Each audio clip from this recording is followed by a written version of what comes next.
Le test de sédimentation dans un bocal d'eau permet de déterminer la texture d'un sol. Ce n'est pas un test très précis scientifiquement, mais ça donne une idée de la taille et de la proportion des particules minérales qui composent votre sol. Ce test va vous permettre de voir les proportions de sable, de limon et d'argile contenues dans votre sol. Voici le matériel dont vous allez avoir besoin pour réaliser ce test. Dans un premier temps, vous allez prendre un contenant en verre, ça peut être une bouteille ou un bocal. Vous allez prendre également de la terre sèche, donc c'est le sol que vous souhaitez tester. Vous allez avoir besoin d'eau du robinet, environ 1 litre, et également une cuillère pour prendre la terre. Voici comment réaliser votre test de sédimentation. Vous prenez un bocal en verre transparent ou une bouteille transparente d'environ 1 litre. Ensuite, vous ajoutez de la terre, donc le sol que vous souhaitez tester, environ 2 tasses. On ajoute ensuite l'eau jusqu'à ce que le contenant soit presque plein. Vous refermez le bouchon, on agite le mélange, puis ensuite vous laissez reposer pendant au moins 24 heures. L'idéal, c'est même 48 heures. Faites attention à ne pas déplacer le contenant pendant la phase de repos du test pour pas que les couches se remélangent entre elles. Voici ce que l'on obtient au bout des 48 heures d'attente. Les couches vont être superposées les unes au-dessus des autres dans la bouteille, au fond de la bouteille. Et à la surface de l'eau, on va avoir toutes les matières organiques. Ça peut être par exemple des débris végétaux, des petits bouts de bois qui flottent, etc.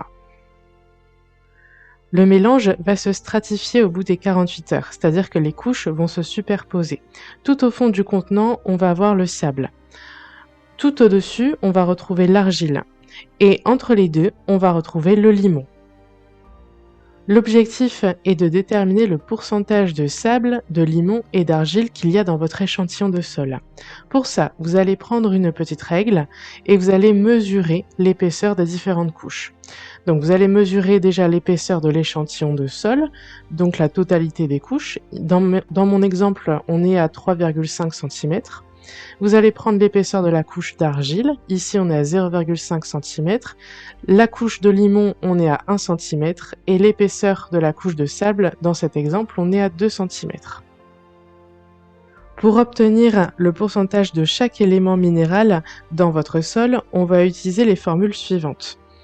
Le pourcentage d'argile, c'est égal à l'épaisseur de la couche en centimètres, donc dans notre exemple c'était 0,5, fois 100, et on divise tout ça par l'épaisseur de l'échantillon en centimètres, nous c'était 3,5, et on obtient 14,3% d'argile. On fait la même chose pour le limon et le sable, c'est la même formule, et on obtient 28,5% de limon et 57% de sable. On a donc ici un sol qui contient beaucoup de sable par rapport à l'argile et au limon. On connaît maintenant le pourcentage de chaque élément minéral de notre sol. On a le pourcentage de sable, de limon et d'argile. On peut donc maintenant se référer au triangle des textures pour en déduire du coup la texture de notre sol. Il faut savoir qu'il existe plusieurs textures de sol. Elles sont représentées dans ce triangle des textures. Donc on a par exemple des sols à texture argileuse, sableuse, limoneuse ou alors équilibrée. Je vous laisse mettre sur pause pour lire les différentes catégories.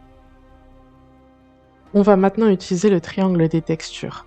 Je replace du coup mes proportions d'argile, de limon et de sable sur le triangle. Puis ensuite, je vais venir avec une règle faire des lignes parallèles en utilisant les proportions que j'ai trouvées. Et les 3 lignes vont se couper entre elles. Et ça va former un point sur le triangle.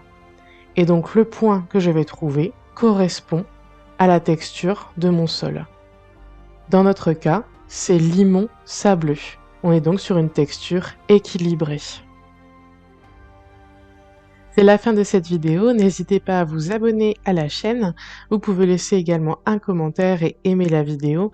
Vous pouvez me suivre également sur Instagram et retrouver également tous mes kits pédagogiques et mes fiches de cours sur ma boutique en ligne sur Etsy. À bientôt!